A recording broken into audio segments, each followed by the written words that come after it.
On a market street in North London, these volunteers aren't selling things, they're fixing them.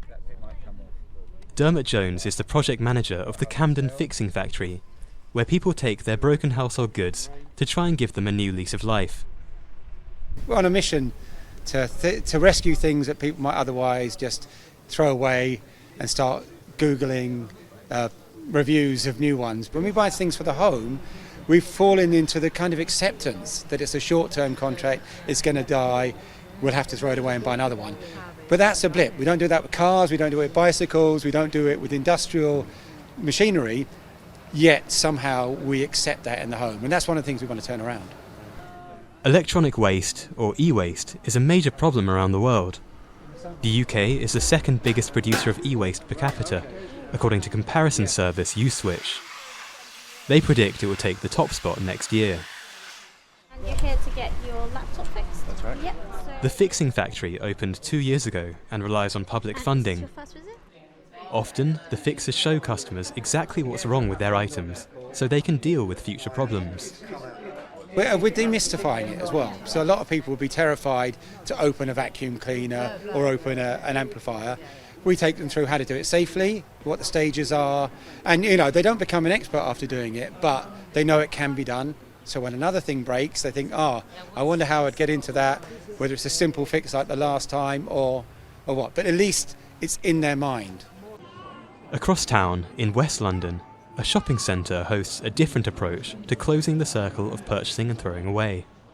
Here, a library of things offers a range of household goods for borrowing. Library of Things kiosk. In our kiosk today, we've got everything from a carpet cleaner to a hedge trimmer, and then a whole bunch of other useful items, from staple guns to hand saws to a pressure washer.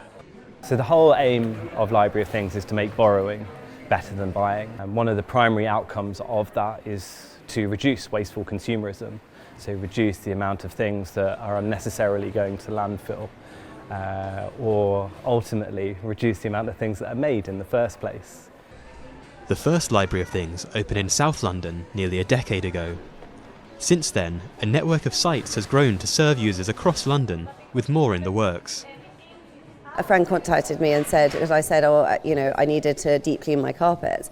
And I said, God, how expensive it was to try and get one of these companies to come in and clean the carpets, or even buy one of the machines yourself. And she told me about the Library of Things and said, no, don't buy one and don't get someone to do it for you. You can rent the machine, it's really cheap.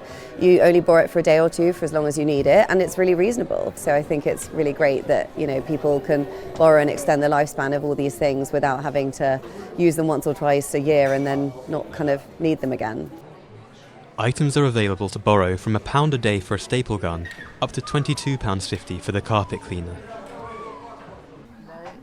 Back in the Fixing Factory, a kettle is receiving life-saving surgery. Eventually, a breakthrough. It's a seemingly small act, but for each item fixed here or borrowed from the Library of Things, these organisations are having a big impact on how people approach sustainability.